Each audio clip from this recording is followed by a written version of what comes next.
Merci de nous rejoindre sur Arc-en-Ciel Télévision, mesdames, messieurs. Alpha Oméga vient de commencer dans ce tout nouveau numéro. Nous allons parler d'un thème générique, la foi, avec la servante des dieux, Maman Solange Tité. Elle est présidente de louange de Maman à l'église La Grâce. Avec elle, comme je le disais tantôt, nous allons déjà commencer le tout premier épisode autour de la foi. Bonjour maman et bienvenue. Bonjour.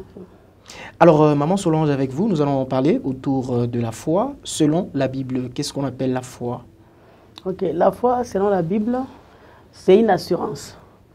Donc là, nous sommes dans Hébreux 11, 1. La parole nous dit, la foi est une assurance. Assurance des choses qu'on espère et la démonstration de celles qu'on ne voit pas. Là, c'est selon la Bible. Selon la Bible. Ok. Donc, on a l'assurance des choses qu'on espère. Et puis, on démontre les choses qu'on ne voit pas. Parce que les gens semblent...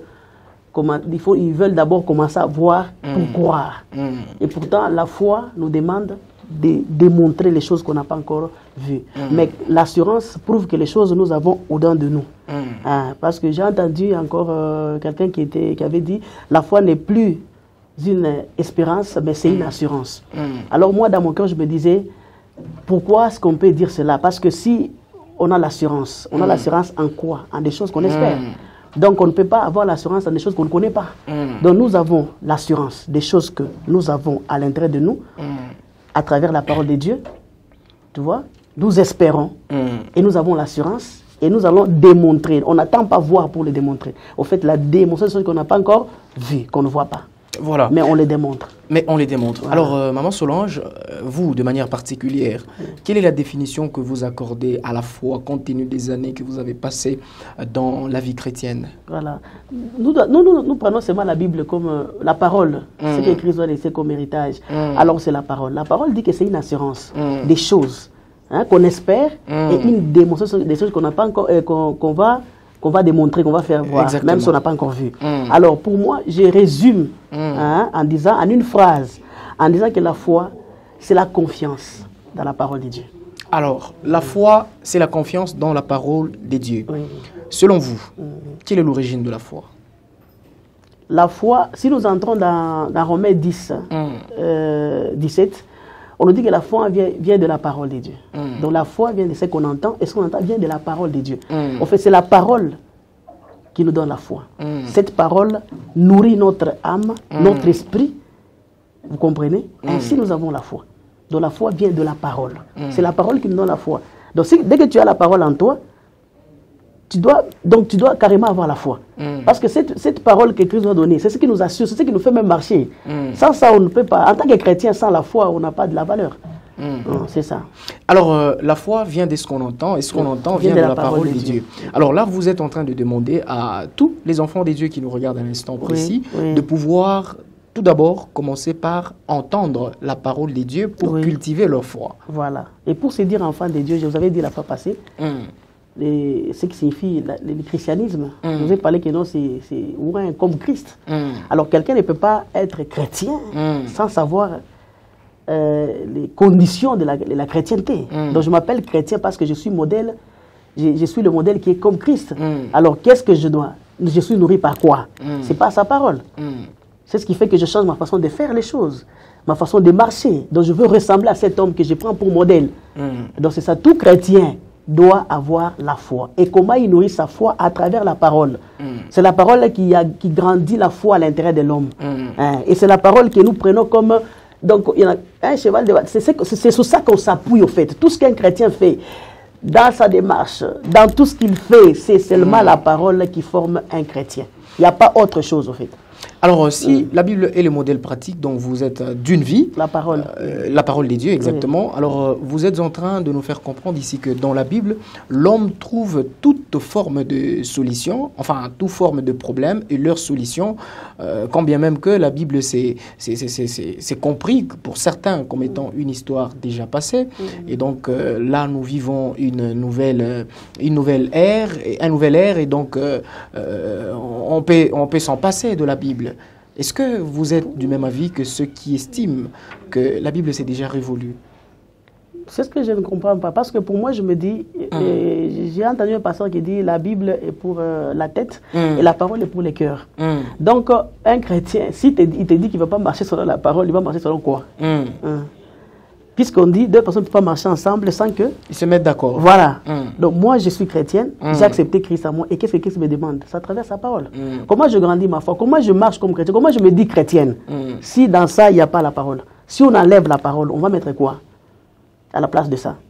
Qui nous disent, parce qu'on se dit, là vous parlez pour tout le monde ou vous parlez pour les chrétiens? Parce que pour ceux qui ont cru, il y a même certains chrétiens, certains chrétiens qui estiment que la Bible, en fait, la Bible est pratiquement un livre révolu. Oui, la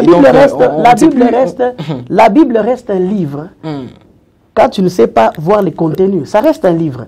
Mais pour moi, dès que je lis, ça devient la parole. La parole qui c'est comme ça que je converse avec Christ, c'est à travers la parole. Donc, elle reste un livre, comme tu la vois. Un livre littéraire. Voilà, comme tout autre livre, en fait. Mais lorsque moi, j'ouvre et que je veux lire, celle-ci, c'est la parole que Christ me donne. C'est comme ça que je converse avec lui. C'est comme ça que je cause avec lui. C'est à travers ce qu'il a écrit. Sa parole, ce qu'il a laissé pour moi. Alors, toujours dans la dimension de la foi, je voudrais savoir qui est censé avoir la foi? Tout enfant de Dieu est censé avoir la foi. Pourquoi? Je dis bien tout enfant de Dieu est censé avoir la foi. Pourquoi? Parce que comment il va déterminer sa marche, au fait? Comment il va déterminer sa marche? Cette marche est solide quand il a la foi. Vous comprenez? Je me dis enfant de Dieu aujourd'hui parce que j'ai entendu sa parole et j'ai cru, j'ai confiance dans cette parole. Je prends cette parole à l'intérieur de moi et je marche avec. Et chaque jour, je me nourris de cette parole. C'est comme ça que pour moi, en tant qu'enfant de Dieu, je converse avec mon Père. Qu'est-ce qu'il me dit et qu'est-ce que je dois prendre. Et qu'est-ce que moi je voulais dire à travers la foi même. C'est lorsqu'on a d'abord cru, qu'est-ce que Christ nous a donné à travers sa mort et à travers sa résurrection. En fait, le fait que je crois à ce que Christ m'a déjà donné, c'est déjà la foi. Et je continue maintenant à faire grandir mon âme avec sa parole, chaque jour. En la méditant au quotidien. En méditant la parole. C'est ainsi que je t'ai dit que vivre, c'est la foi pour un chrétien. Pour un chrétien. Croire à l'enlèvement, c'est la foi. Tel que je marche, par la foi. En venant ici, la foi. Donc sans ça, comment est-ce que je veux sauter et venir? Je crois en quelle force? Voilà. Donc tout enfant de Dieu est censé avoir la foi. Et c'est ce qui lui donne la base. C'est ce qui le rend solide face à toute adversité de ce monde. La foi. Parce que la foi n'attend pas voir. La foi attend connaître. Et la connaissance ne vient pas de nulle part que de sa parole.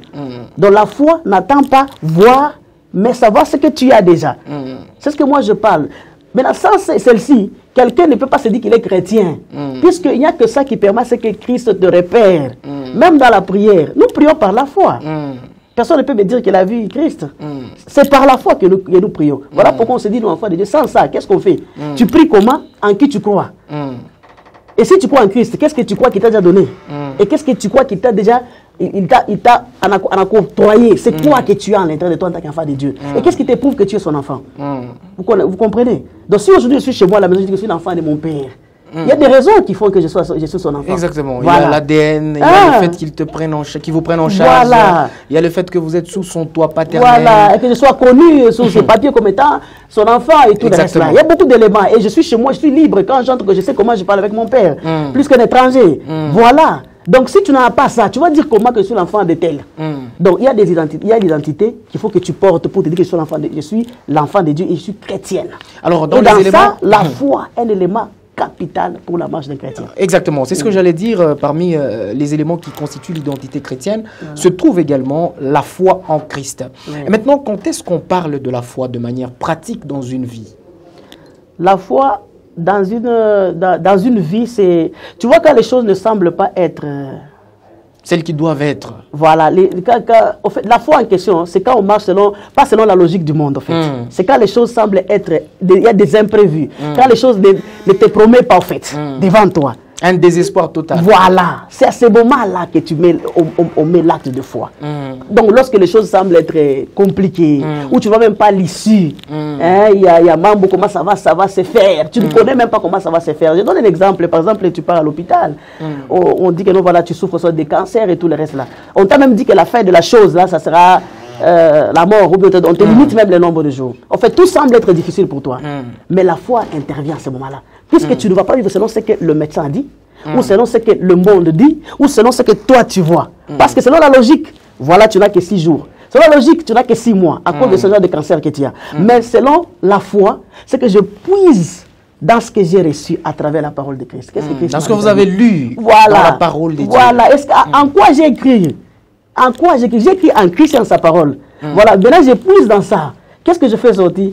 Par tes maîtrisures, je suis guéri. Exactement. Tu comprends? Et la maladie est illégale dans ce corps. Ce corps est un temple pour Christ. Ce n'est pas un temple de maladie. Au fait, c'est ça qui ferait que je puisse parler. Donc, quand les choses semblent être déjà difficiles pour toi, sous les yeux, tu ne vois même pas l'ici par lequel tu vas sortir. Et c'est à ce moment-là que tu puisses la force en toi pour dire, je suis déjà guéri.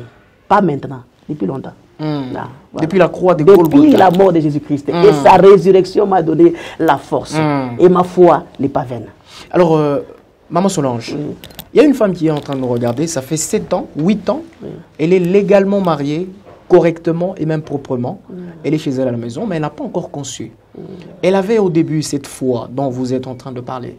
Mais chemin faisant, c'est déjà 8 ans depuis qu'elle est chez elle, à la maison. Et donc, la belle famille, principalement peut-être la belle-mère, qui vient avec des menaces, par moments avec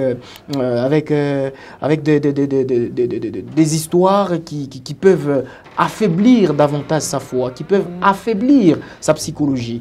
Mais est-ce que c'est possible qu'elle puisse encore croire en Christ et avoir un enfant? C'est ce que je dis.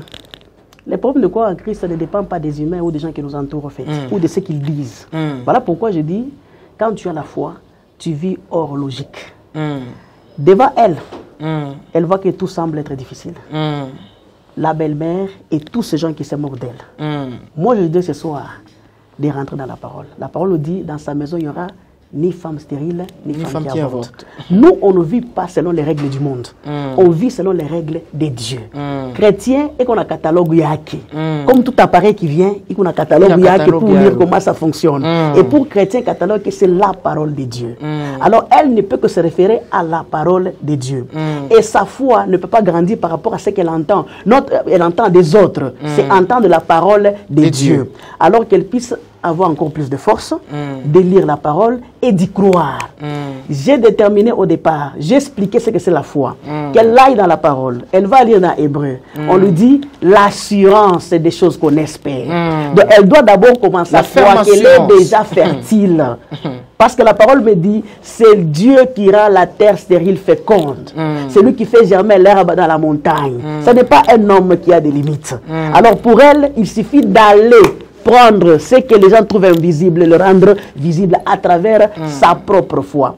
Ici, on ne change pas, on ne vit pas selon la foi d'un pasteur, ni selon la foi de la belle-mère, mais selon sa propre foi. Est-ce que vous comprenez? Qu'est-ce qu'elle croit? En qui est-ce qu'elle croit et qu'est-ce qu'elle croit avoir pris déjà à partir de la mort de Jésus-Christ? Écoutez, Christ nous a tout donné. Il nous a tout donné. Moi, je dis que non, quand tu as la foi, tu déverrouilles les choses qui sont invisibles et tu les rends visible. Il suffit qu'elle puisse juste croire, en dépit de tout ce qui se passe. Sarah ménopausée deux fois, mais c'est par la foi qu'Abraham croyait, il savait qu'il devait devenir père. Vous comprenez? Donc c'est la foi. Même quand les années passent, elle ne peut pas compter les années. Les années des hommes, ce ne sont pas les années de Christ. En fait, ce n'est pas ça. Qu'elle puisse encore avoir grandi sa foi chaque jour et commencer à confesser. Parce que c'est ça qu'on confesse, qu'on reçoit les saluts. Donc elle doit commencer à confesser tous les jours qu'elle est une mère. Et dans la maison des enfants de Dieu, il n'y a ni femme stérile, ni femme qui avorte. Ce que les hommes disent, ce n'est pas ce que Dieu a déjà dit sur elle. Elle doit savoir les paroles qui l'accompagnent. Alors, Maman Solange, comment conserver la foi qu'on a acquis en Jésus-Christ? C'est en lisant la parole. En lisant la parole. La parole, c'est ce qui forme un chrétien. C'est la parole qui rend quelqu'un solide, je vous dis. Tu marches même si les choses semblent être difficiles devant toi. Même quand les gens parlent que non, tu n'as pas le boulot, toi, tu sais qui tu es en Christ et qu'est-ce que Christ a déjà fait pour toi. Ne cherche pas à vivre seul. Et puis la foi, j'ai toujours dit que la foi n'est pas collective. Comme le salut est individuel, la foi n'est pas aussi collective. C'est ta vie avec Christ. Qu'est-ce que Christ a déjà dit? Qu'est-ce que tu as compris? Je prends ça, ça m'appartient. Il a dit, il a dit, c'est pour moi. Je suis la tête. Je suis pas la queue. Je suis le premier. Je ne suis pas le dernier. Et quand je parle, mon imagination marche ensemble avec. Et la parole comme preuve à l'appui. Donc, chrétien doit avoir la foi. Et c'est la parole juste qui rend la foi solide. Et qui fait que quelqu'un tienne La parole de Dieu. Quand on parle à côté de la parole, c'est comme ça qu'on nous dit n'importe quoi. On se réveille le matin, on dit non, voici, on peut partir tel endroit dans des montagnes, c'est là où se trouve Christ. Alors, par-ci, et même ça, quand nous prions même dans nos maisons, on se met à crier trop fort, comme si on ne croit même pas qu'il est à côté de nous. Dieu nous parle. Dieu nous parle. Lisons la parole. Ne quittons pas en dehors de cette parole. Nous, ça là, c'est ça notre ligne de conduite. C'est ça qui nourrit la foi. Et puis la foi devient encore plus fort et plus grand. Et la Bible dit quelque part, c'est lui qui a même une graine, une foi qui est comparable à une graine, peut déplacer les montagnes. Ce qui signifie quoi? C'est que même ma foi, moi, il y a tel qu'il est capable de déplacer ma montagne. Donc devant toi là, les montagnes peuvent être mon bocage. Crois seulement. Amen. Aie confiance en la parole de Dieu. Vous comprenez? Il y a des gens qui attendent d'avoir qu'on leur donne pendant les biens matériels. On rêve, non, non. Souhaite avoir la parole. La parole, c'est là où se trouve tout. Voilà. La parole, c'est là où se trouve tout. Dieu ne fait que nous regarder. Il nous voit tellement ignorants qu'il nous a tout donné à travers sa parole et puis nous cherchons autre chose. Ne parle pas en dehors. Non, ne parle pas en dehors de ça. Lis tout simplement. Quand tu ne comprends pas, l'esprit viendra te faire comprendre ce que tu ne comprends pas. Il va t'aider à comprendre ce que Dieu parle, je vous dis. Il faut que quelqu'un puisse commencer à lire et sa foi va grandir. C'est ainsi que ceci nous oriente par notre façon de vivre. Nous avons l'assurance dans nos maisons. On est sûr. On ne vit pas selon le monde. On vit selon la Bible, selon la parole de Dieu. Et nous la prenons comme il a quoi sanjo identité yetushi. Na am yangu kuna nourrir.